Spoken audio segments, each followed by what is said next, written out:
నారాయణం నమస్కృత్య నరం చైవ నరోత్తమం దేవీం సరస్వతీం వ్యాసం తతో జయముదీరయేత్. హరి ఓం. పరమేశ్వర స్వరూపమైన సభకి నమస్కారం. నిన్నటి రోజు నేను పూర్తి చేసే సమయానికి బాణాసురుడు అనబడేటటువంటి ఒక మహాభక్తుడైనటువంటి వాడే, కానీ పరమశివుడిచ్చినటువంటి వరాన్ని, ఆ వరాన్ని పొందిన తరువాత ఆయనలో వచ్చినటువంటి మార్పుని చిట్ట చివరికి కృష్ణ పరమాత్మ చేతులలో 996 చేతులు నరకబడిన తరువాత తిరిగి ఆ భక్తిని పొంది ఆ 4 చేతులతో నిరంతరము హాయిగా భగవంతుని యొక్క శుశ్రూష చేయగలిగినటువంటి జరామరణములకు అతీతమైనటువంటి స్థితిని పొందగలిగినటువంటి స్థాయిని చేరుకుని ఆనందం అనుభవించినాడు అని, ఈశ్వరుడి యొక్క కృప ఎంత గొప్పగా ఉంటుందో, దానికి ఎంత హద్దులేని కృప అయి ఉంటుందో, ఒక్కసారి రక్షించు అన్న మాట అన్నందుకు బాణాసురుడు ఆ స్థాయికి వెళ్ళాడు. కాబట్టి మనం అడిగితే ఎవరిని అడగాలి రక్షించు అని? ఆ ఈశ్వరుడు మనకి రక్షకుడు. అందుకు కదండి ఆయనతో మనం ఎన్నో జన్మలు ఎత్తాం, ఎన్నో అడుగులు వేసాం, ఎన్నో నడకలు నడిచాం. కానీ మన జీవితంలో ఎప్పుడైనా పట్టాభిషేకం కోసమని చెప్పి పరమేశ్వరుడు రథంలో బయలుదేరితే, పట్టాభిషేకానికి బయలుదేరిన పరమేశ్వరుడితో కలిసి మనం బయలుదేరి నడిచినటువంటి జన్మ ఉందో లేదో మనకి తెలియదు. కానీ ఎందుకు ఊరిరిగింపు పెట్టడము అంటే ఒక వేడుక గురించి కాదు, మన జన్మలు సార్థకత చేసుకోవడం కోసం. సువాసినులైనటువంటి వారు ఉంటారు, సువాసినిగా ఉన్నందుకు వారు చెయ్యగలిగినటువంటి పరమోత్కృష్టమైనటువంటి విశేషం ఒకటి ఉంది. అలా చల్లినటువంటి నీళ్ల చేత వాళ్ళు ఎన్ని కోట్ల జన్మలు ఉద్ధరింపబడతారో, అందుకని వాళ్ళకి పరిమళ జలాలు ఇచ్చి ఆ రోజున వాళ్ళు పాత్ర తీసుకుని వస్తే చక్కగా పరిమళ జలాలని వాళ్ళు భూమి మీద చల్లుతుండగా సువాసినులందరూ పరమాత్మ ఆ రథం మీద విజయం చేస్తారు. ఆ కన్నెపిల్లలందరూ కూడా చక్కగా పేలాలు జల్లుతూ వస్తారు. అలా చల్లినటువంటి పుణ్యం చేత ఆ కన్నెపిల్లల యొక్క జీవితాలు, వాళ్ళ ఇళ్ళు వివాహానంతరం సకల సమృద్ధితో వాళ్ళు పరమ సంతోషాన్ని పొందాలని ఆ సంకల్పం చేశాం. ఆ వెనక పురుషులు వస్తారు, ఆ వెనకాతలు ఇంకా చాలా వస్తాయి. చాలా హడావిడి ఉంటుంది ఆ రోజున. మనందరం చక్కగా క్రమశిక్షణలో గోవిందనామాన్ని చెప్పుకుంటూ అందరం బయలుదేరి ఇక్కడికి వస్తాం. కాబట్టి కృష్ణ పరమాత్మ బాణాసురుణ్ణి ఉద్ధరించడము అనబడేటటువంటి ఆ ఘట్టమును పూర్తి చేసిన తరువాత ఒకానొక నాడు ఆయన అంతఃపురం ప్రాంతంలో ఉన్నటువంటి ఉద్యానవనంలో ఒక లోతైనటువంటి నుయ్యి ఉంది. ఆ ఉద్యానవనంలో కృష్ణ పరమాత్మ యొక్క కుమారులైన ప్రద్యుమ్నుడు, సాంబుడు మొదలైనటువంటి వాళ్ళందరూ విహరించారు. విహరించిన తరువాత వాళ్ళకి అలసట కలిగింది. అలసట తీర్చుకోవడం కోసమని కాసి నీళ్లు తాగాలి అని అనుకుని ఆ నూతి దగ్గరికి వచ్చి నూతిలోకి చూశారు, నీళ్లు తోడుకుందామని. తీరా చూస్తే అందులో ఒక పెద్ద ఊసర వెల్లి ఒకటి పడి ఉంది. ఆ ఊసర వెల్లిని చూసి వాళ్ళు చాలా తెల్లబోయారు. నూతిలో పడిపోయింది ఇంత పెద్ద ఊసర వెల్లి, ఇదేదో పర్వతాకార సన్నిభంగా ఉంది, ఈ ఊసర వెల్లిని పైకి తీద్దాం అనుకున్నారు. పెద్ద పెద్ద తాళ్లు తెచ్చారు, అన్ని కట్టారు, దాన్ని పైకి లాగారు. కానీ ఆ ఊసర వెల్లిని పైకి తీయలేకపోయారు. అప్పుడు పరుగున లోపలికి వెళ్ళి కృష్ణ పరమాత్మతో చెప్పారు, నూతిలో ఒక పెద్ద ఊసర వెల్లి పడుంది, దాన్ని పైకి తీయాలి అని ప్రయత్నించాం కానీ తీయలేకపోయాం. అంటే కృష్ణ పరమాత్మ బయటికి వచ్చి నూతిలోకి వంగి తన ఎడమ చేతితో ఊసరవెల్లిని పట్టుకుని చాలా సులువుగా ఒక గడ్డి పరకని పైకెత్తినట్టు ఆ నూతిలోంచి తీసి బయటపడేశారు.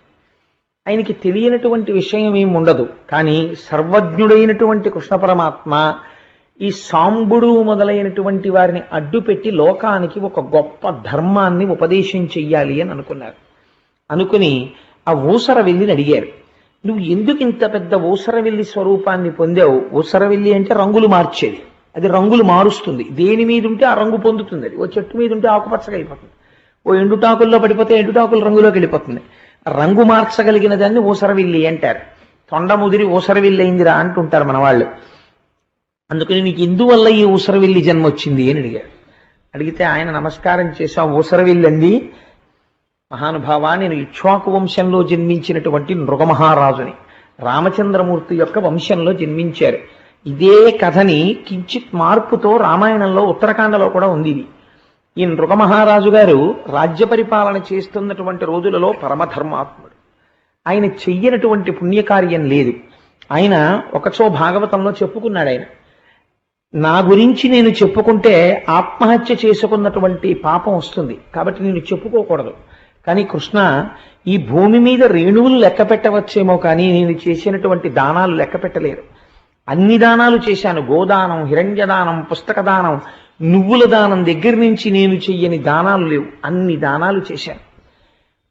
ప్రతిరోజు గోవుల్ని దానం చేస్తూ ఉండేవాడిని బ్రాహ్మణులకు. అలా దానం చేసినప్పుడు ఒక విచిత్రమైనటువంటి సందర్భం ఏర్పడింది. ఒకనాడు నేను దానం చేసినటువంటి గోవు కశ్యపుడు అనేటటువంటి ఒక బ్రాహ్మణుడికి దానం ఇచ్చాను. ఆ కశ్యపుడు ఆ గోవుని తీసుకుని వెళ్ళి తన పెరటిలో కట్టుకున్నాడు. కట్టుకుని మరనాడు ఆ గోవుని విప్పి పచ్చిగడ్డి కోసమని మెయ్యడం కోసమని వదిలేడు.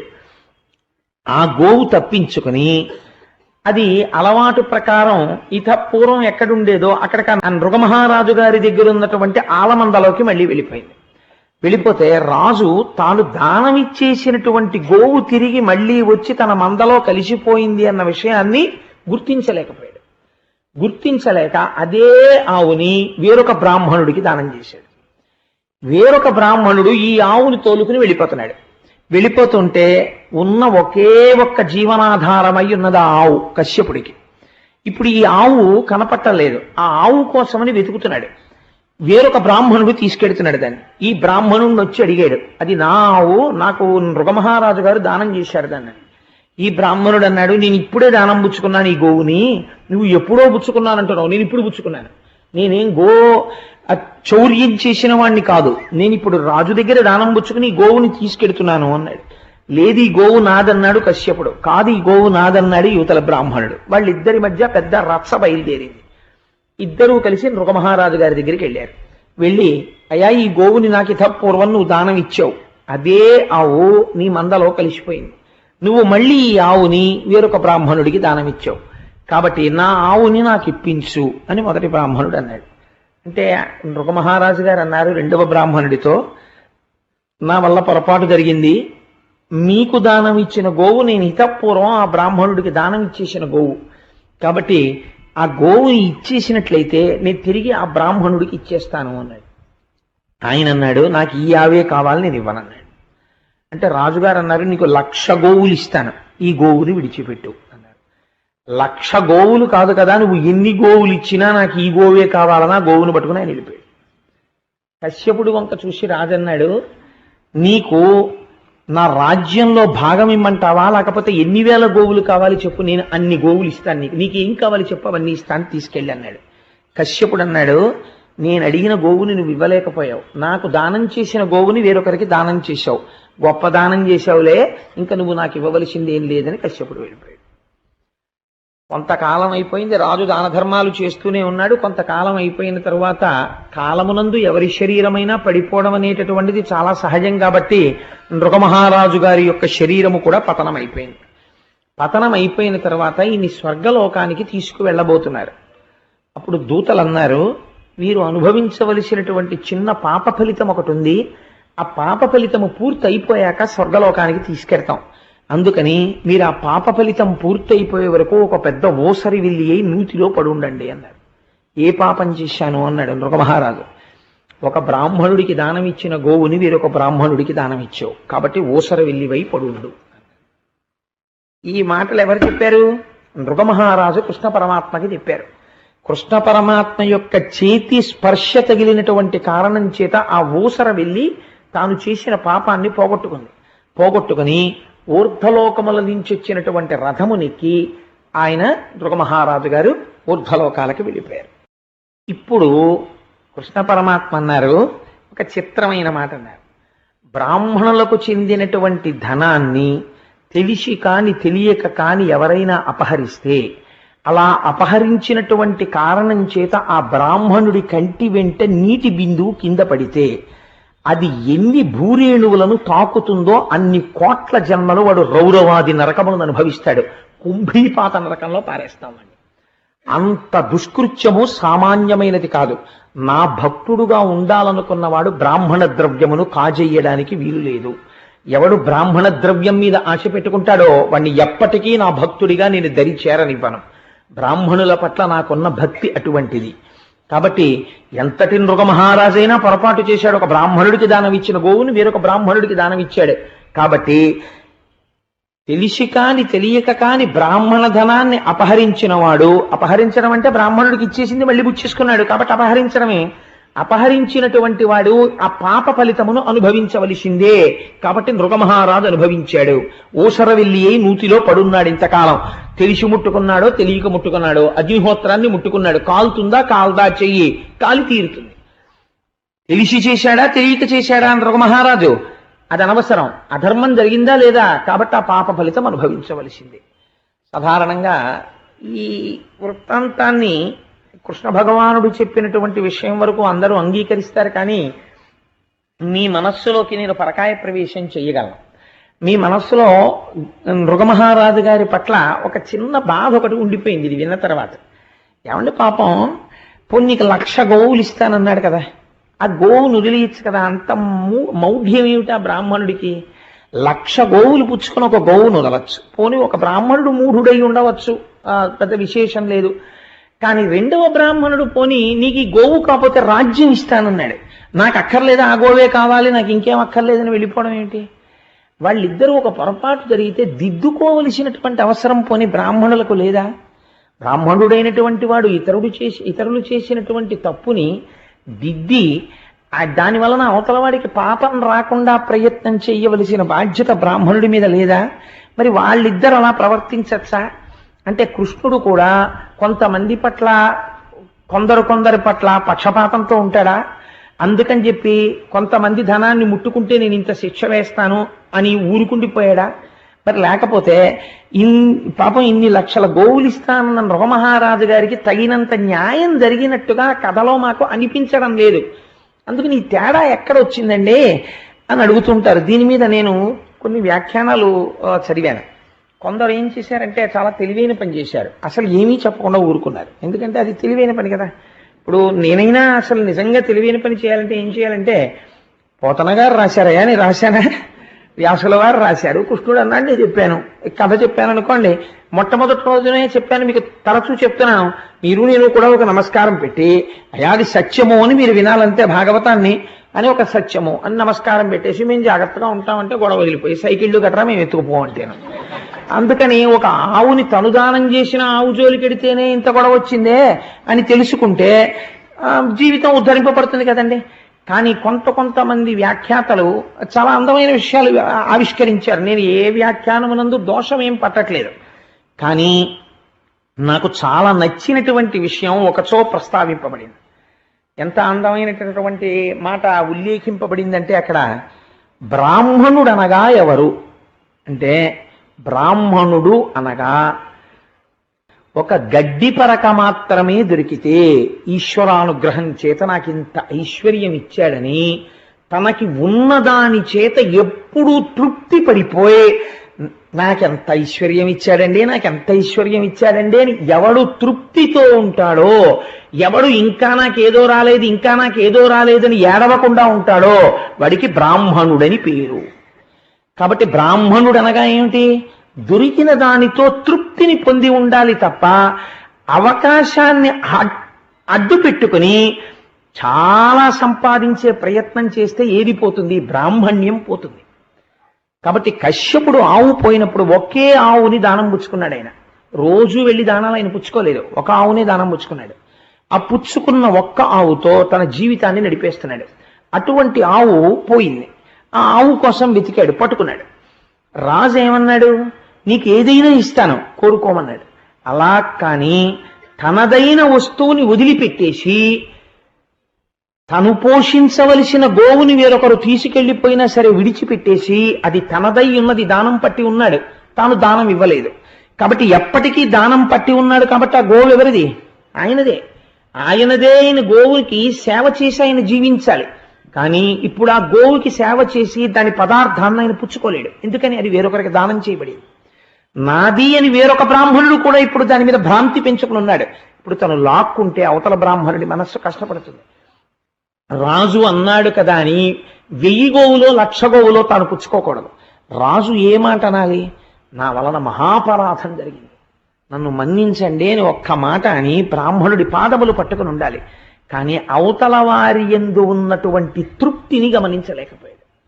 గమనించలేక నీకు 1000 గోవులు ఇస్తాను 1,00,000 గోవులు ఇస్తానని బేరం పెట్టాడు. నాకు అక్కర్లేదని వెళ్ళిపోయారు ఇద్దరు. వాళ్ళు ఏం మిగిల్చుకున్నారు?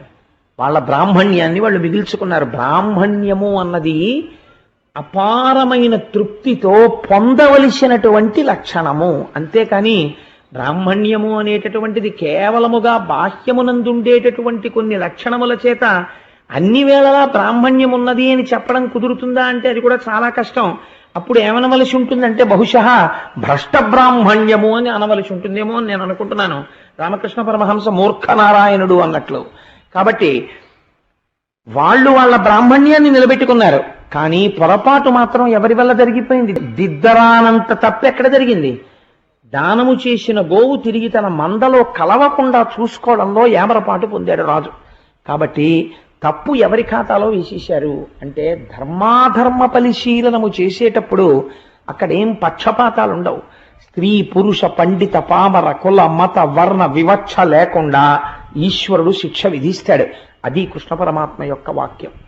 వాళ్ళు బ్రాహ్మణులుగా తమ బ్రాహ్మణ్యమును నిలబెట్టుకున్నారు. అందుకని వాళ్ళు 1000 గోవులకి 1,00,000 గోవులకి వాళ్ళు ఆశపడలేదు. వాళ్ళు ఏది పుచ్చుకున్నారో దానికి తృప్తిపడ్డారు. అది తిరిగి ఇద్దరికీ ఇచ్చేశాడు ఒకే గోవుని. ఇప్పుడు ఇద్దరికి ఇవ్వడం కుదరని సంకటంలో తాను పడ్డాడు. కాబట్టి దానికి ప్రాయశ్చిత్తం ఆ పాప ఫలితం అనుభవించాడు. కాబట్టి కృష్ణ పరమాత్మ కూడా ఇంకా పరివేదన చెందకుండా తన చేతితో ముట్టుకుని పైకెత్తారు తప్ప ఊసరవెల్లి జన్మ రాకుండా చెయ్యలేకపోయారు. ఊసరవెల్లి జన్మ వచ్చి అనుభవించాడు. తదనంతరమునందు మాత్రమే ఊర్ధ్వలోకాల్ని పొందగలిగాడు. అందుచేత ఈ ఆఖ్యానము వినడానికి చాలా సులువుగా చాలా చిన్న కథలా ఉంటుంది. కానీ ఇందులో ఒక గొప్ప ధర్మం తెలుస్తుంది మీకు. మీరు ఒక విషయం చూడండి. దానం చేసినటువంటి వస్తువు తిరిగి తన మందలో కలిసిపోకుండా జాగ్రత్త పడవలసినటువంటి అవసరం కూడా ఎవరిది? దానం చేసేవాడిదే. ఎందుచేతనో తెలుసా అండి? మన సనాతన ధర్మమునందు ఒక చిత్రమైన ప్రతిపాదన ఉంటుంది. దానం ఇచ్చేవాడు గొప్ప, దానం పుచ్చుకునేవాడు గొప్ప అని మీరు అడిగారు అనుకోండి, దానం పుచ్చుకునేవాడే గొప్ప అంటారు. ఎందుకో తెలుసా అండి? దానం పుచ్చుకునేవాడు ఎందుచేత గొప్ప అంటే, దానం పుచ్చుకునేటటువంటి వాడు దానం పుచ్చుకుని మీరు మంత్రంతో ఇదం నమమా అంటూ చతుర్థి విభక్తి వేసి ఒక వస్తువుని దానం చేశారనుకోండి, అవతలవాడు ఇలా కింద చేతులు పెట్టి ఆ దాన సహితంగా దాన జలధార చేతిలో పడడాన్ని అంగీకరించి ఆ వస్తువుని పుచ్చుకున్నాడు అనుకోండి, పుచ్చుకోగానే ఈయన తపశ్శక్తి కొంత తగ్గిపోతుంది. కాబట్టి ఈయన ఏం చేయాలంటే మళ్ళీ గాయత్రి చేసుకోవాలి. కాబట్టి ప్రాజ్ఞులైనటువంటి వారు చెయ్యిలా చాపి నీటి ధారతో పుచ్చుకోవడానికి చెయ్యి కింద పెట్టడానికి అంగీకరించరు. అది దీన్ని పోషిస్తున్న ఆత్మ పోషణ జరగదు, నాకు అక్కర్లేదంటారు. కాబట్టి చిత్రం చూడండి, ఇంకా స్థాయి దాటిపోయింది అనుకోండి, మహాజ్ఞానం అయిపోయాడు అనుకోండి, నాకు చాలా పాపం ఉందని భయం వేస్తోందండి అన్నారు అనుకోండి, ఇలా ధారపోసే నీ పాపం అంతా నాకంటారు. మీరు నా కొన్ని కోట్ల జన్మలలో నేను చేసినటువంటి పాపరాశిని ఈయనకి ధారపోయుచున్నాను అని మీరు ధారపోశారనుకోండి, నేను పుచ్చుకున్నాను అని పుచ్చేసుకుంటారు.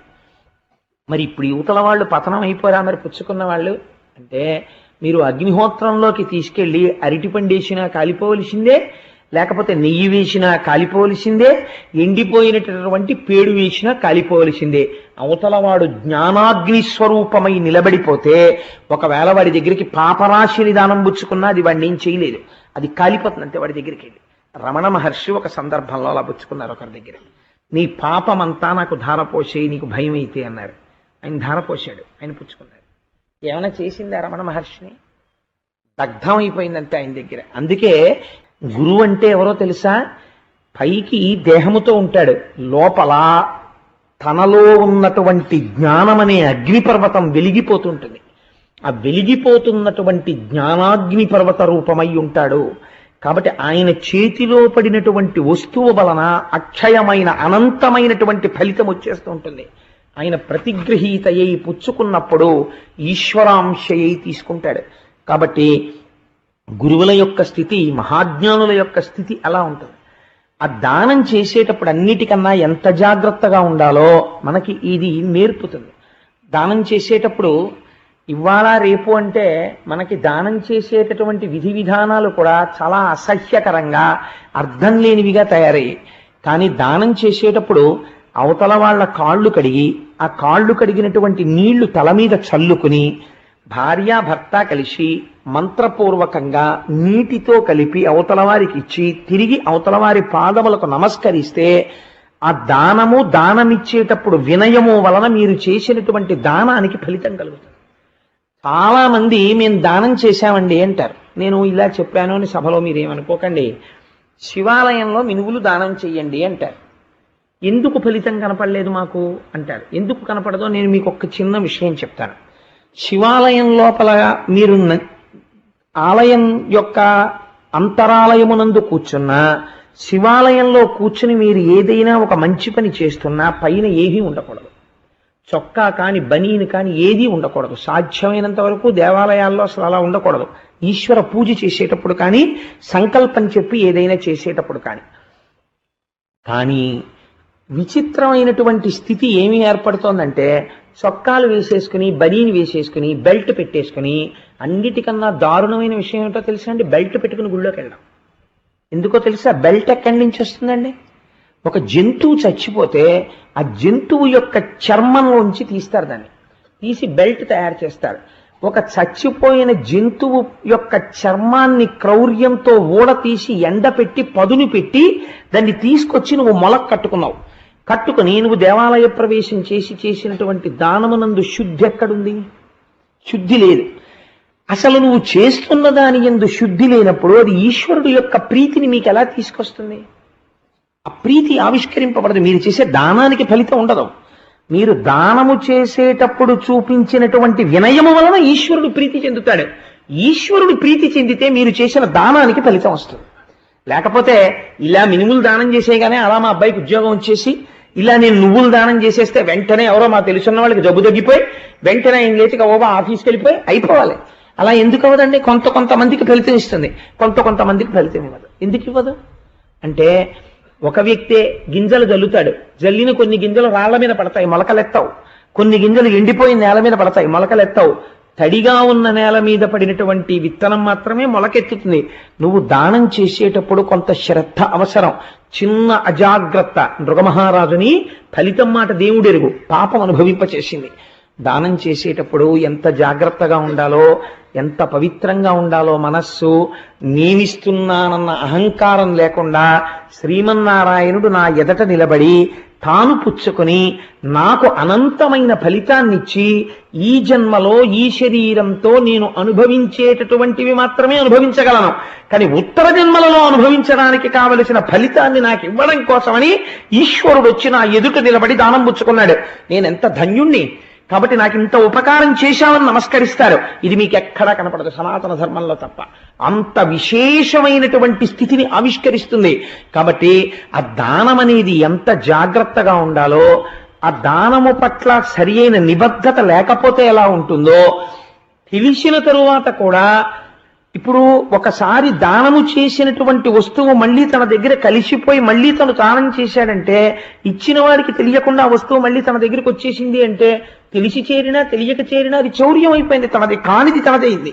తనది కానిది తనదిగా దానం చేసినప్పుడు దొంగ వస్తువుని దానం చేసినట్టయింది. ఇప్పుడు ఎన్ని పాపాలు వచ్చి పడిపోయాయో చూడండి. ఇవి నృగమహారాజు గారిని తీసుకొచ్చి ఊసర వెళ్ళిని చేశాయి. కాబట్టి దానం విషయంలో వేరొకరి వస్తువుని అపహరించడం చాలా తేలికగా కనపడుతుంది. అపహరించినప్పుడు 200 300 వస్తే రావచ్చు, కానీ దాని యొక్క ఫలితాన్ని అనుభవించినప్పుడు చాలా భయంకరంగా ఉంటుంది. అప్పుడు ఎవరూ పంచుకోవడానికి రారు, అలా పడుండవలసి వస్తుంది. కాబట్టి ఇలాంటి పనులు ధూర్త చేష్టితముల జోలికి వెళ్ళకు అని సాక్షాత్తుగా కృష్ణ పరమాత్మ చెప్పినటువంటి నృగమహారాజు గారి ఆఖ్యానం చెప్పిన రోజున సైకిల్లో దొంగతనం రావడం బహుశా అది కూడా ఈశ్వర కృపే అయ్యి ఉండవచ్చు. కాబట్టి అంత గొప్ప ఆఖ్యానం ఒకటి నడిచిన తరువాత ఒక విచిత్రమైన వ్యక్తి ఒకడు బయలుదేరాడు. ఆయన కరుష దేశపు రాజు. ఆ కరుష దేశపు రాజు అయినటువంటి ఆయన పేరు పౌండ్రక వాసుదేవుడు. ఆయన వాసుదేవుడని పేరు పెట్టుకున్నాడు. అందులో పెద్ద విశేషం ఏముందండి? వాసుదేవుడు అని పేరు పెట్టుకోవచ్చు, దాన్ని కృష్ణ పరమాత్మ ఏం అభ్యంతరం చెప్పలేదు. అలా ఎందుకు పెట్టుకున్నావు నువ్వు వాసుదేవుడు అన్న పేరు అని ఆయన ఏం అడగలేదు. ఆయన పెట్టుకున్నాడు వాసుదేవుడు అని. పౌండ్రక వాసుదేవుడు అని పెట్టుకున్నాడు. ఆయన కొంచెం పెరిగి పెద్దవాడైన తర్వాత ఆయనకి ఎవరో చెప్పారు, ఏమండి మీ పేరున్నవాడు ఇంకో ఆయన ఉన్నాడు, వసుదేవుడు కుమారుడు, కాబట్టి ఆయన్ని కూడా వాసుదేవుడు అని పిలుస్తారు. అసలు వాసుదేవుడు ఆయనే అని లోకం నమ్ముతోంది. ఆయన ఏం చేస్తారో తెలుసా? శంఖము చక్రము గదా పద్మము పట్టుకుంటాడు అని తెలియగానే ఈయన కూడా ఏం చేశాడంటే, ఈయన కూడా ఓ తెల్లటి శంఖం ఒకటి కొనుక్కున్నాడు, ఓ చక్రం ఒకటి కొనుక్కున్నాడు. మనకి ఇదేంటి ఏదో పగటి వేషాలు వేస్తారు చూసారా, అలా ఓ గద ఒకటి పట్టుకున్నాడు. ఓ శారంగం ఆయనది కృష్ణుడిది ఎలా ఉంటుందో అలాంటి ధనస్సోటి చేయించుకుని అలాంటి ధనస్సోటి పట్టుకునేవాడు. కృష్ణుడు ఇంకేం కట్టుకుంటాడని అడిగాడు. ఆయన ఎప్పుడూ పచ్చటి పట్టు పీతాంబరం కట్టుకుంటారు అన్నారు. తను కూడా బట్టలన్నీ మానేసి పచ్చపట్టు పీతాంబరాలే కొనుక్కున్నాడు. పట్టు పీతాంబరం కృష్ణుడు ఎలా కట్టుకుంటాడు, కుర్చీళ్ళు ఎలా పెట్టుకుంటాడు, తను అలాగే కుర్చీళ్ళు పెట్టుకుని అలాగే కట్టుకున్నాడు. ఆయనకి సహజంగా లేనిది ఒకటి ఉంది. ఏమిటది అంటే కౌస్తుభం. కౌస్తుభం కృష్ణ పరమాత్మ దగ్గర ఉంటుంది. మరి ఈయనకి ఎక్కడది కౌస్తుభం? అందుకని ఈయన కూడా చాలా జాతి కలిగినటువంటి వజ్రాన్ని దాన్ని సంపాదించాడు. ఆయనకి సహజంగా అది అలంకారంగా నిలబడుతుంది. సముద్రుడు ఇచ్చాడు ఆయనకి అలా వరం. కానీ ఈయన ఏం చేసేవాడంటే ఓ తాడు ముక్క పెట్టి దాన్ని గుండెలకేసి కట్టుకునేవాడు. కట్టుకుని ఇప్పుడు నేను ఎలా ఉన్నాను అనేవాడు. అచ్చు వాసుదేవుళ్ళ ఉన్నారండి మీరు కూడా అంటే, నేను పౌండ్రక వాసుదేవుణ్ణి అనేవాడు. ఆయన ఎలా తిలకం పెట్టుకుంటారో ఈయన అలా తిలకం పెట్టుకునేవాడు. పెట్టుకుని అచ్చు నేను ఎలా ఉన్నాను అంటే వాసుదేవుళ్ళ ఉన్నారు అంటే వాసుదేవుళ్ళ తిరగడం మొదలెట్టాడు. కానీ ఆయనకి మనస్సులో ఒక్కటి బాధ మిగిలిపోయింది. మీరు అచ్చు వాసుదేవుళ్ళ ఉన్నారండి అనేవారు తప్ప అచ్చు మీలా ఆయన ఉన్నారండి అని ఎవరు అనేవారు కాదు. ఇది బాధ. ఆయన కోరిక ఏమిటంటే మీలా ఉంటారండి కృష్ణుడు అనేవారు కాదు. మీరు ఏంటంటే అచ్చు కృష్ణుడిలా ఉంటారు, కావాలని అలా ఉంటారు ఏమిటంటే అని అడిగేవారు. ఇది రాన్ కడుపులో బాధ బయలుదేరింది. అసలు ఈ వాసుదేవుడు అన్న పేరు కృష్ణుడు వదిలేసి నేను ఒక్కడనే అయితే ఎంత బాగుంది, ఈ పోలిక ఉంటది కదా ఇంకా అని ఒక రాయబారిని పిలిచాడు. పిలిచి నువ్వు వెళ్ళి కృష్ణుడికి ఒక సందేశం చెప్పు అంటే, ఆ రాయబారి బయలుదేరి కృష్ణ పరమాత్మ నిండు పేరోలగంలో ఉన్నారు సభామంటపంలో కూర్చుని ఉండగా ఆయన దగ్గరికి వెళ్ళాడు. అయా పౌండ్రక వాసుదేవుడు మీకు రాయబారం పంపించాడు, ఈ పత్రిక చదవండి అన్నారు. ఆ పత్రిక చదివాడు. నేను ఎటువంటి అలంకారములను ధరిస్తుంటానో, నేను ఎలా శంఖ చక్ర గదా సారంగములను పట్టుకుంటానో అలా నువ్వు కూడా పట్టుకుంటున్నావని తెలిసింది. నేను ఎలా కౌస్తుభం పెట్టుకుంటానో అలా నువ్వు కూడా కౌస్తుభం పెట్టుకుంటున్నావని తెలిసింది. నేను ఎలా పీతాంబరం కట్టుకుంటున్నానో అలా నువ్వు పీతాంబరం కట్టుకుంటున్నావని తెలిసింది. నేను ఎలా తిలకం పెట్టుకుంటానో అలా నువ్వు తిలకం పెట్టుకుంటావని తెలిసింది. కానీ నాకు అర్థం కాందొక్కటే, నాకు వాసుదేవుడు అన్న పేరుంది, నీకు వాసుదేవుడు అన్న పేరుంది, దీనివల్ల ఇబ్బంది వస్తాం. కాబట్టి నీ అంతట నువ్వు మర్యాదగా ఈ చిహ్నములనన్నింటినీ విడిచిపెట్టేయాలి, వాసుదేవుడు అన్న పేరు వదిలిపెట్టేయాలి. నువ్వు వదిలిపెట్టావా సరే, లేదా యుద్ధానికి వచ్చి నీ శరీరాన్ని నేను మట్టు పెట్టవలసి ఉంటుంది, ఏది కావాలో అడుగు అని రాయబారం పంపాడు. ఎంత చిత్రంగా ఉంటాయో చూడండి లోకంలో ఉండేటటువంటి పనులు. తనంత తాను ఆ చిహ్నములనన్నింటినీ విడిచిపెట్టేసి నా దగ్గరికి వచ్చి నా పాదములను పట్టుకుని శరణాగతి చేసి బతికాడా, బతుకుతాడు, లేదా కృష్ణుణ్ణి నేను సంహరిస్తానన్నాను, యుద్ధరంగంలోకి వచ్చి కలుసుకోమన్నానని చెప్పు అన్నాడు. అంటే కృష్ణుడు ఇది విన్నాడు, ఈ రాయబారం ఈ లేఖ చదివాడు.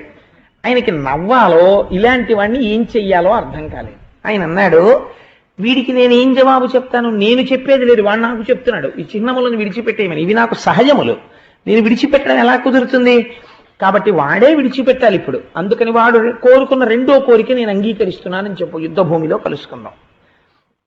కాబట్టి వాడు విచిత్రమైన వ్యక్తి ఆ పౌండ్రక వాసుదేవుడు. వాడు ఆ యుద్ధం ఎక్కడ చేశాడంటే కాశీరాజు గారి దగ్గరికి వెళ్ళి చేశాడు, కాశీరాజ్యంలో. ఎందుకని అంటే ప్రపంచంలోనండి వెర్రికి అంతుండదు. అది ఈశ్వరావతారమా, ఈశ్వరావతారము కాదా అక్కర్లేదు. అది ఈశ్వరావతారము నువ్వు అంటాడు అంటే అంతే.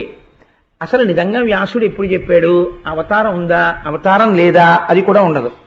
అంతే, వెంటపడిపోవడం. ఇంకా వెంటపడిపోయే చేరిపోతారు ప్రజలు. అదొక చాలా చిత్రమైనటువంటి సన్నివేశం ఉంటుంది ప్రపంచంలో. ఎవడో ఏదో చెప్తాడు, నేను ఫలానా అంటాడు, అంతే, నమ్మేయడమే వీళ్ళు. నమ్మేసి ఇంకా ఆయన ఫలానా అని తిరుగుతుంటారు కొంతమంది. ఆ పౌండ్రక వాసుదేవుడు అంటే కాశీరాజు తిరగడం అలాగే ఉంటుంది. కాబట్టి నీకు నేను మద్దతు అన్నాడు. వీళ్ళిద్దరూ కలిసి కృష్ణ పరమాత్మ మీద యుద్ధం మొదలుపెట్టారు. యుద్ధం మొదలు పెడితే అసలు ఈ పౌండ్రక వాసుదేవుడు ఎలా ఉంటాడో చూడాలి అనుకున్నాడు కృష్ణ పరమాత్మ. అందరినీ శత్రువుల్ని చంపుతారు, ఈ పౌండ్రక వాసుదేవుణ్ణి చూడ్డానికి వెళ్ళాట. చూసిన కృష్ణ పరమాత్మ ఎటువంటి అనుభూతి పొందారో చూడండి. పోతన గారి పద్యంలో చక్ర గదాశంఖ శార్ంగాది సాధను కృత్రిమ కౌస్తుభ శ్రీవిలాస్. ఇటు ఆయన ఎలా నిలబడ్డాడో అటు ఆయన అలా నిలబడ్డాడు రథంలో.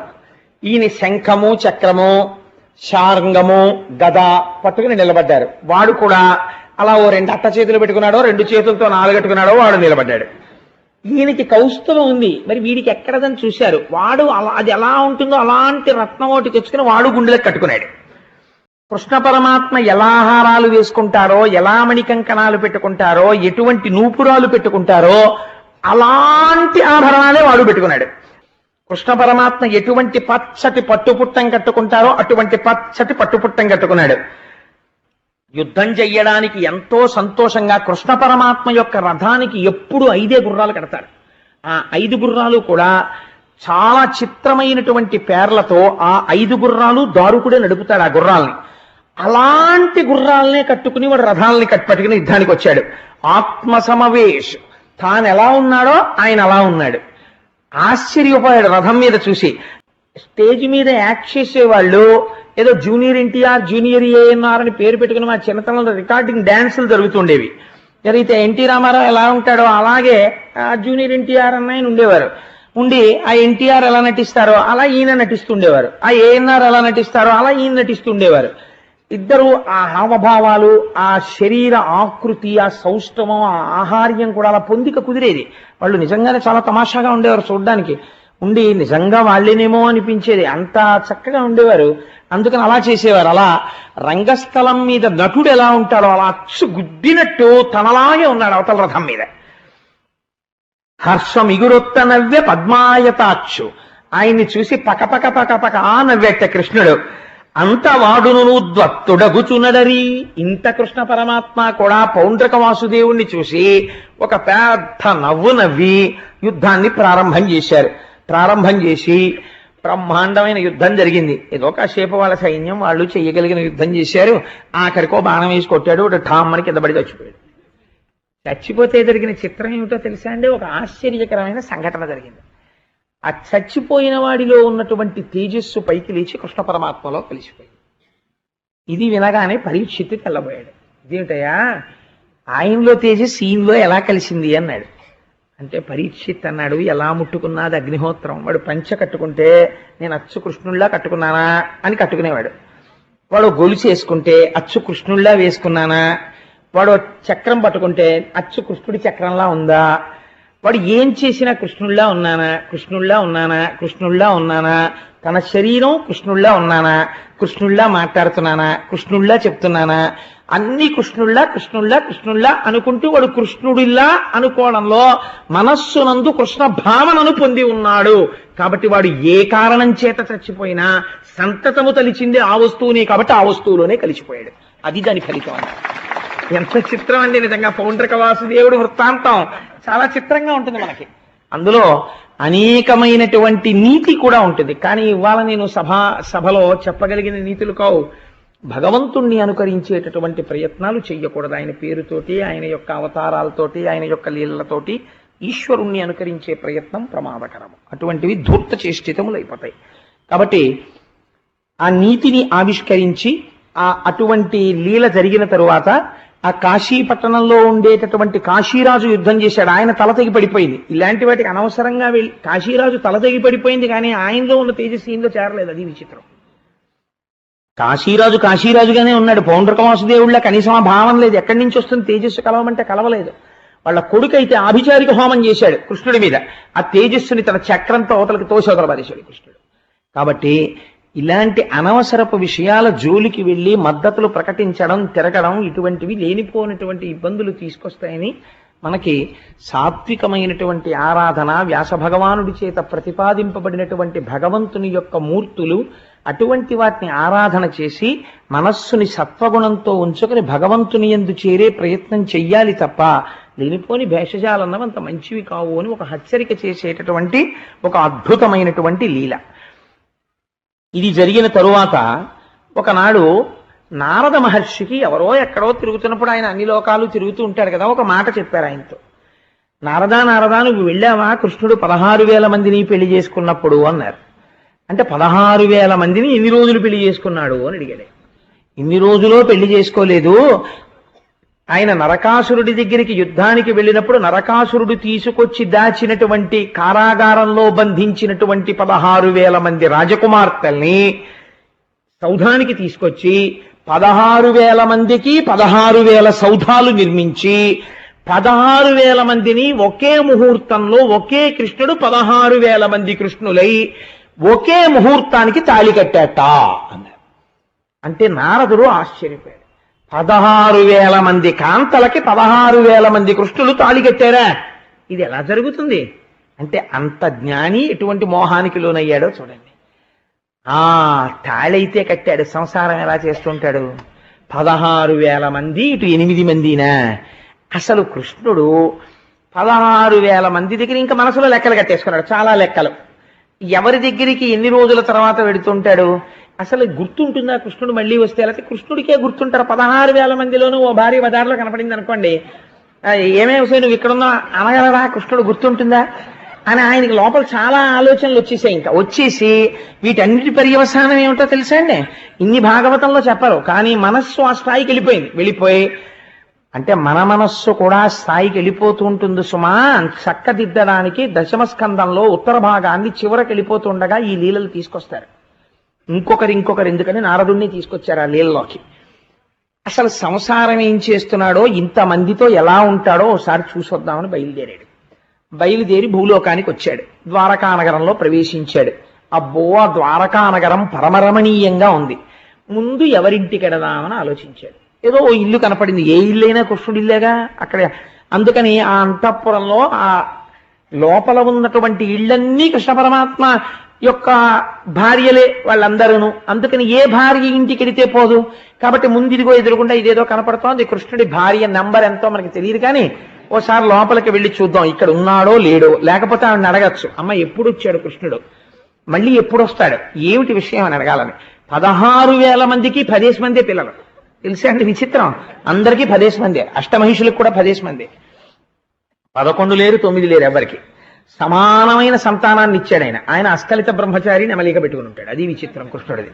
సరే, అందుకని వెళ్ళి ఒక ఇంట్లోకి వెళ్ళాడు. వెడితే ఒక స్త్రీ ఆ 16,000 మందిలో కృష్ణ పరమాత్మ వివాహం చేసుకున్నటువంటి ఒక స్త్రీ యొక్క గృహం అది. ఆవిడ తామర పువ్వు వంటి తన చేతితో వింజామర చేత పట్టి కృష్ణ భగవానికి విసురుతోంది.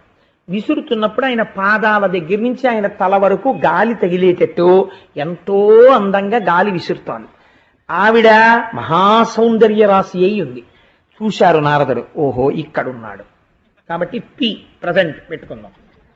ఆ తర్వాత మిగిలిన నీళ్లు చూద్దాం. ఇక్కడ భార్య చేత సేవలు పొందుతున్నాడు అని వెళ్ళిపోదామని ఒకసారి ఆ లోపలికెళ్ళి చూసి వెళ్ళబోతున్నాడు. అటు తిరిగి కూర్చుని సేవలు అందుకుంటున్నవాడు వెనక కన్ను లేకుండానే చూశాడు. చూసి గబగబా కుర్చీ దిగి ఎదురొచ్చి అలా వెళ్ళిపోతున్నారే నారదా, రండి అన్నాడు. అయ్యయ్యో మహర్షి, మీలాంటి వారు రావడం ఎంత అదృష్టం, అదేమిటి వచ్చి అలా వెళ్ళిపోతున్నారేమిటి, రండి అని 2 చేతులు పట్టుకుని తన వైపుకు తిప్పుకుని సాష్టాంగ నమస్కారం చేసి తన కిరీటం వెళ్లి నారదుడి పాదాలకు తగిలేటట్టుగా నమస్కరించి, మీ వంటి మహాజ్ఞాని ఎలా వస్తారు మా ఇంటికి, రండి తను కూర్చుని సింహాసనం మీద ఆయన్ని కూర్చోపెట్టి వెళ్ళి బంగారు పళ్ళెం పట్రావే అని ఆ భార్యకి చెప్పి బంగారు పళ్ళెం ఆయన పాదాల కింద పెట్టి భార్య నీళ్లు పోస్తుంటే నారదుడి యొక్క కాళ్ళు కడిగి సమస్త తీర్థముల యొక్క పవిత్రత మీ పాదరేణువులలో ఉన్నాయి అని ఆ పాదములు కడిగినటువంటి నీటిని తీసుకుని తన శిరస్సును చల్లుకొని తన భార్య శిరస్సును ప్రోక్షించి ఒక మాట అడిగాడు. నారదా, మీరు ఏం అలా వచ్చి వెళ్ళిపోతున్నారు నన్ను చూసి, నాదొక్క కోరిక. నారదా, మీరు వచ్చి మళ్ళీ ఏమిటో వెనక్కి వెళ్ళిపోతుంటే చూశాను, ఒకవేళ నాతో ఏదైనా పనుండి వచ్చారా? మీరు ఏ పని చెప్పినా ఆ పని ఔదలదాల్చి చేయడానికి సేవకుడు మీ దగ్గర ఎప్పుడూ సిద్ధంగా ఉంటాడు అన్నారు. అంటే నారదుడు చూసి తెల్లబోయి, ఇదేమిటో మొదటింట్లోనే ఇటువంటి అనుభవం ఎదురైంది మనకి అని, కృష్ణ మహానుభావ దామోదరా, నువ్వు అటువంటి వాడివయా, నువ్వు భక్తుల పాలిట సర్వకాలముల యందు కల్పవృక్షము వంటి వాడివి. నువ్వు ఇటువంటి అవతారములను స్వీకరించేటటువంటిది దుష్టజనులను నిగ్రహించడానికి కదా స్వామి అని, ఏ నీ పదసేవ చెయ్యాలి అని చెప్పి నిరంతరము బ్రహ్మాది దేవతలు కోరుకుంటారో అటువంటి నీ పాదపద్మముల యందు నిరంతరము నా మనస్సు వసించి ఉండుగాక, అటువంటి వరం నాకు ఈ కృష్ణ అని నారదుడు అడిగాడు. అడిగి అక్కడ వరకు బానే ఉంది. కృష్ణ పరమాత్మని భగవానుడిగా నమస్కరించాడు. నీ పాదపద్మముల యందు నాకు చోటిమ్మన్నాడు, నా మనస్సులో భక్తి ఉండేటట్టుగా చూడు అన్నాడు. గడప దాటి పైకొచ్చాడు, కానీ లోపల ఆలోచన ఇంకొకటి. ఇక్కడంటే అలా చెప్పాను కానీ పరమాత్మ కదా అని, అసలు ఈయన సంసారం చూద్దాం కదా వచ్చాను, తిరిగిపోయాడు. ఇక్కడ ఉన్నాడు కదా, కాబట్టి మిగిలిన చోట్ల ఎలా ఉంటాడు? నారదుడంటే ఎవరండి? నారం దదాతి ఇతి నారద, జ్ఞానం ఇచ్చేవాడు. విష్ణు అంటే ఎవరు? అంతటా వ్యాపించి ఉండేవాడు. అంతటా వ్యాపించిన వాడికి 16,000 ఇళ్లలో ఉండడం గొప్ప. కానీ మోహన్ చూడండి ఎలా అనిపించిందో, ఇక్కడ ఉన్నాడు కాబట్టి పక్కింట్లో ఎలా ఉంటాడు అనుకున్నాడు. అనుకుని మెల్లగా వెళ్ళి ఆ కట్టెని ఇలా తీసి ఆ ఇంట్లోకి తొంగి చూశాడు.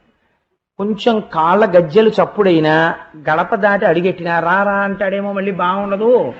ఇప్పుడు తనకంటే కొత్త ఇల్లు, కానీ ఆయనకి అక్కడ ఆయనే ఆతిథ్యం ఇచ్చాడు, ఇక్కడ ఆయనే ఆతిథ్యం, మళ్ళీ అస్తమానం కాళ్ళు కడిగేస్తుంటే బాగుండదు అనుకున్నాడు. అనుకుని ఓ ఇంట్లోకి వెళ్ళి తొంగి చూశాడు. ఒక్కొక్క ఇంట్లోకి వెళ్ళి ఇలా తలుపు తీసి చూశాడు. చూస్తే అక్కడ కూర్చుని ఆయన ఓం నమ ప్రాచ్యేదిశే అని ఇలా తూర్పు దిక్కుకి అక్కడ నమస్కారం పెడుతూ సంధ్యావందనం చేసుకుంటున్నాడు.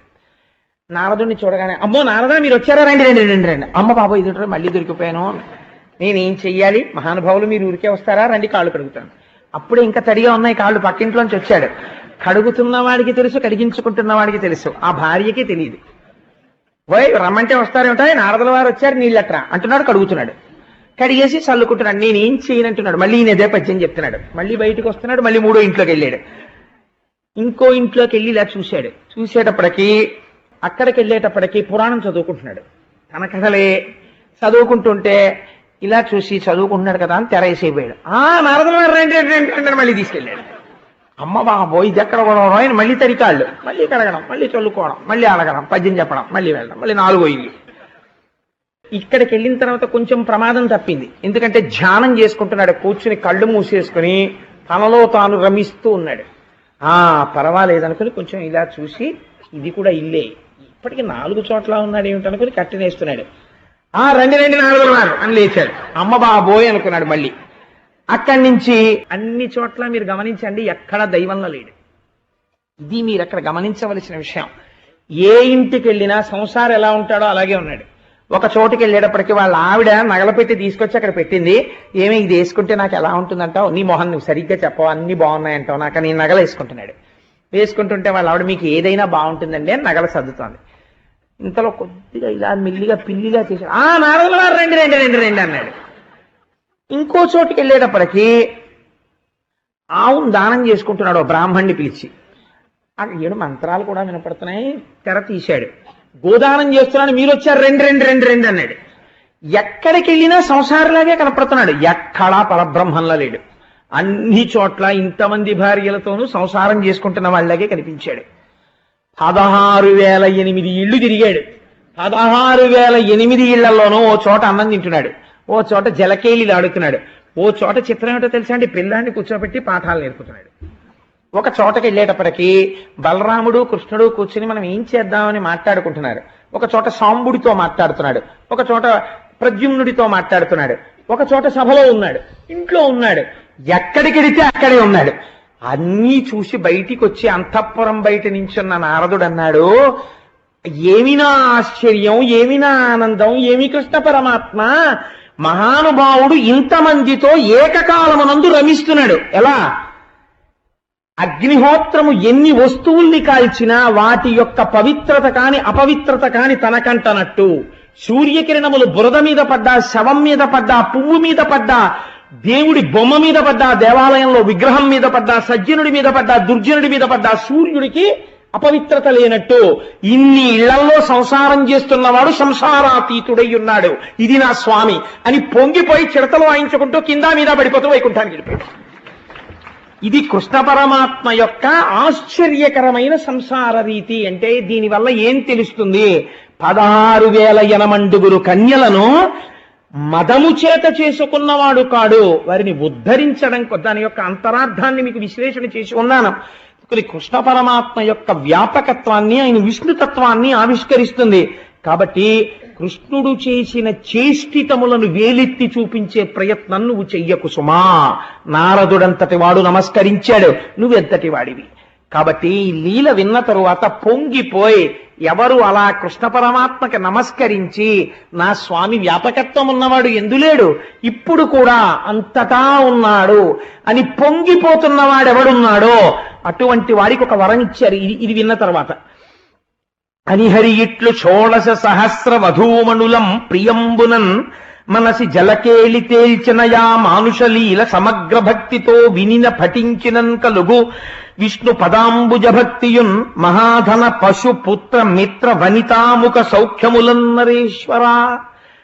ఎవరైతే పరమ భక్తితో కృష్ణ భగవాను యొక్క సంసారాన్ని నారదుడు చూసేటటువంటి ప్రయత్నం చేసి తాను ఆనందపడినటువంటి కథావృత్తాంతాన్ని విని పరమాత్మకి నమస్కరిస్తున్నారో అటువంటి వారి యందు కృష్ణ భక్తి ద్విగుణీకృతమై వారు భగవంతుణ్ణి తొందరగా చేరుకుంటారు. దానితో పాటు ఇహమునందు అపారమైనటువంటి ధనాన్ని పొంది పశు పుత్ర మిత్ర వనిత ముఖ సౌఖ్యములను అన్నిటినీ కూడా అనుభవించగలిగినటువంటి స్థితిని కృష్ణ పరమాత్మ కల్పిస్తాడు అని ఆ ఆఖ్యానమును పూర్తి చేసి, అంత గొప్ప ఆఖ్యానమది నారదుడు దర్శించినటువంటి ఆఖ్యానం.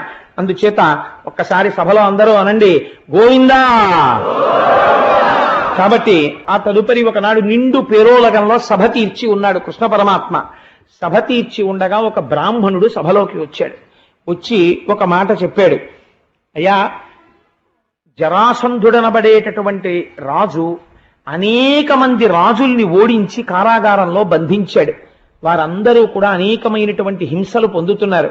కాబట్టి కృష్ణ పరమాత్మ మీరు త్వరలో విచ్చేసి ఆ జరాసంధుణ్ణి వధించి తొందరలో మళ్ళీ ఆ రాజులందరికీ కూడా స్వేచ్ఛ కలిగేటట్లుగా అనుగ్రహించవలసినది అని.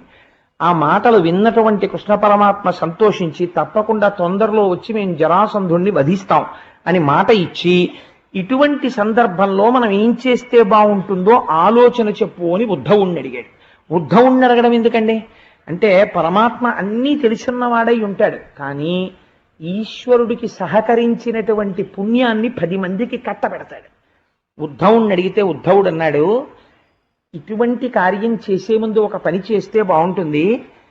ధర్మరాజు గారి చేత రాజసూయ యాగం చేయించి, ఆ రాజసూయాగం చేసినప్పుడు 4 దిక్కుల ఉండేటటువంటి రాజుల యొక్క పీచ మనచడానికి 4 పంపాలి కనుక ఆ సందర్భంలో జరాసంధుణ్ణి కూడా వధించి రాజసూయాగం చేస్తే బాగుంటుంది, మీరు అలా ఆలోచించండి అన్నాడు. తప్పకుండా చాలా మంచి ఆలోచన చెప్పామని కృష్ణ పరమాత్మ ఇంద్రప్రస్థానికి చేరుకున్నారు. ఎంతో సంతోషించాడు. ధర్మరాజు ఎదురొచ్చాడు, స్వాగతం పలికాడు. పలికిన తరువాత రాజసూయయాగం చెయ్యడం కోసమని చెప్పి సంకల్పం జరిగింది. వెంటనే ధర్మరాజు గారు తన సోదరులైనటువంటి భీమ అర్జున నకుల సహదేవులు 4 పిలిచారు. పిలిచి 4 దిక్కులకి పంపారు. 4 దిక్కులకి వెళ్ళినటువంటి వాళ్ళు అన్ని దిక్కుల ఉన్న వాళ్ళని ఓడించి తిరిగి వచ్చారు. అందరూ కప్పం కట్టేశారు. ధర్మరాజు గారి పేరు చెప్పగానే, ఆ రోజుల్లో మాటలండి, భీమసేనుడు అర్జునుడు అంటేను ఎవ్వరూ అసలు వ్యతిరేకించిన వారు లేరు. మేము ధర్మరాజు గారి చక్రవర్తిత్వాన్ని అంగీకరించమన్న వాళ్ళు లేరు. అందరూ కప్పం కట్టారు సామంతులై. ఒక్క జరాసంధుడు మాత్రం కప్పం కట్టడానికి అంగీకరించలేదు అని ధర్మరాజు గారికి కబురొచ్చింది. ఇప్పుడు ఏం చెయ్యాలి అని ఆలోచిస్తున్నాడు. ఆలోచిస్తుంటే కృష్ణ పరమాత్మ అన్నారు, దాని గురించి ధర్మజా నువ్వు బెంగ పెట్టుకోకు, జరాసంధుణ్ణి వధించడం కోసమని నేను అర్జునుడు భీముడు 3 బ్రాహ్మణ రూపాల్లో వెడతాం. జరాసంధుడి దగ్గర ఒక మంచి అలవాటు ఉంది. వాడు బ్రాహ్మణులు ఏదైనా అడిగితే మాత్రం లేదనకుండా ఇచ్చేస్తాడు. కాబట్టి బ్రాహ్మణ రూపాల్లో వెళ్ళి యుద్ధ భిక్షని అడుగుతాం. అడిగితే వాడు ఇస్తాను అన్న తర్వాత తప్పుకోవడానికి వీల్లేదు. వాడు యుద్ధం చేస్తాడు. యుద్ధం చేసి జరాసంధుడు మరణిస్తాడు. జరాసంధుడు మరణించిన తర్వాత రాజసూయాగం చేద్దాము అన్నారు. సరే తప్పకుండా అని చెప్పి ఆ కృష్ణుడు అర్జునుడు భీమసేనుడు 3 బ్రాహ్మణ రూపాలని ధరించి జరాసంధుడు పరిపాలించేటటువంటి ఆ మగధ దేశానికి వెళ్ళారు.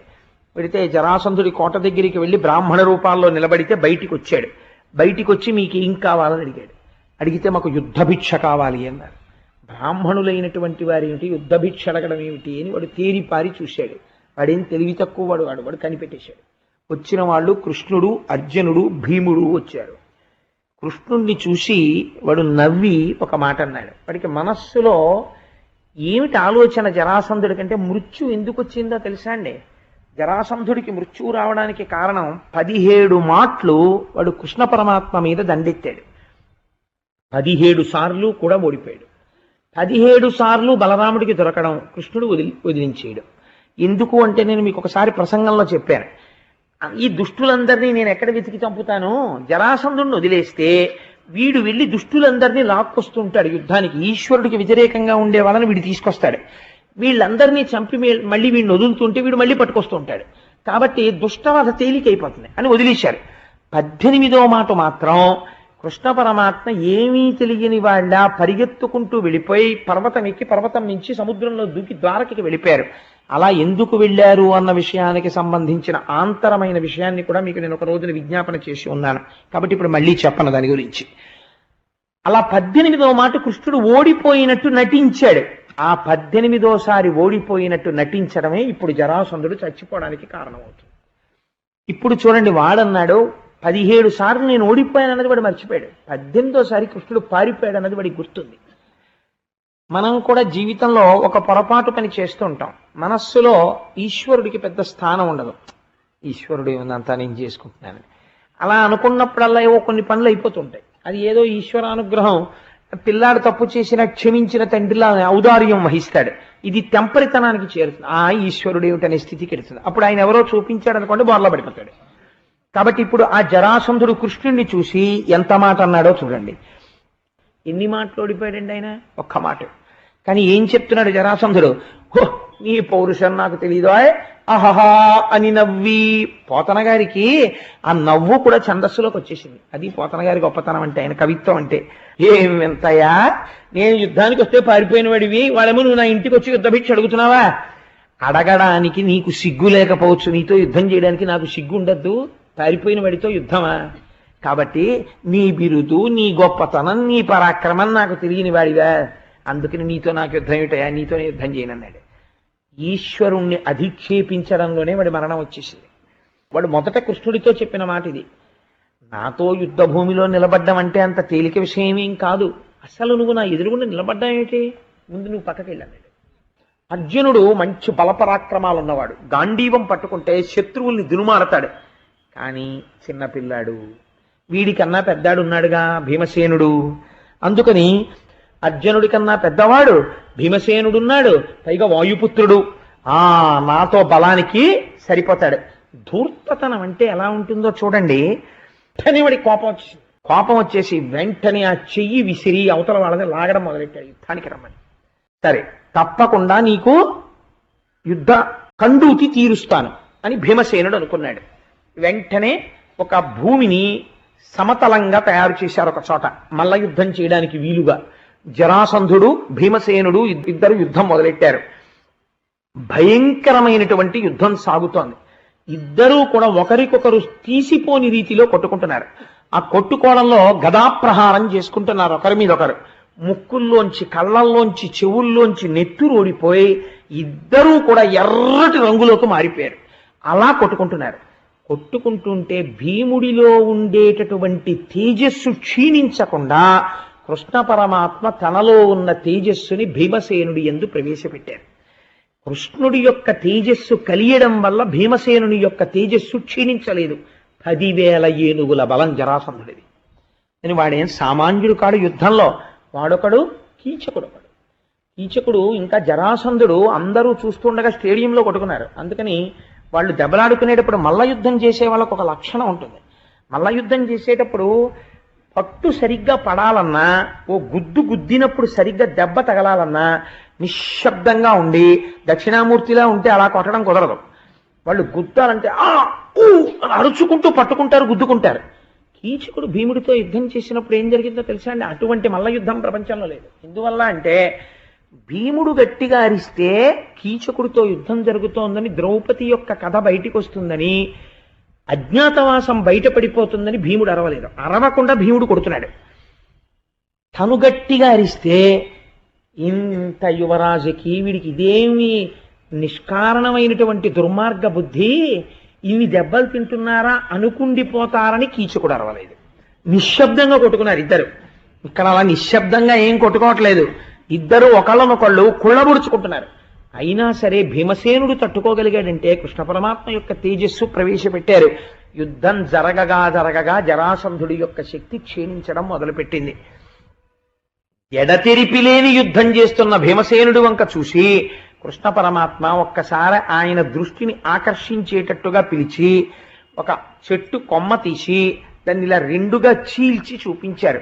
ఏదో అటు ఇటు వెయ్యమన్నారు అని అంటారు, కానీ భాగవతంలో అలా లేదు. శరీరాన్ని చీల్చి చంపమని ఉందంతే. మామూలుగా యుద్ధం చేస్తే చావడం, అందుచేత నువ్వు ఆయన శరీరాన్ని రెండుగా చీల్చేసేయి అని చెప్పారు.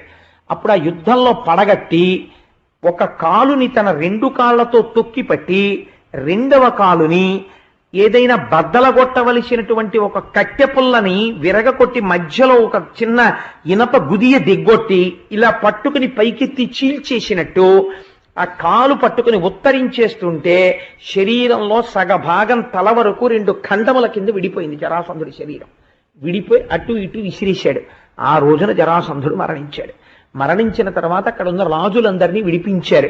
విడిపించి ధర్మబద్ధమైన పరిపాలన చేసేటటువంటి వాడు ఎవరుంటాడో అటువంటి వాడి పట్ల సర్వకాలముల యందు నేను ప్రీతిని కలిగి ఉంటాను, అందుకని మీరు ధర్మబద్ధంగా పరిపాలించండి అని చెప్పి ఆ రాజుల్ని తమ తమ రాజ్యములను పరిపాలించమని హితోపదేశం చేసి విడిచిపెట్టేశారు.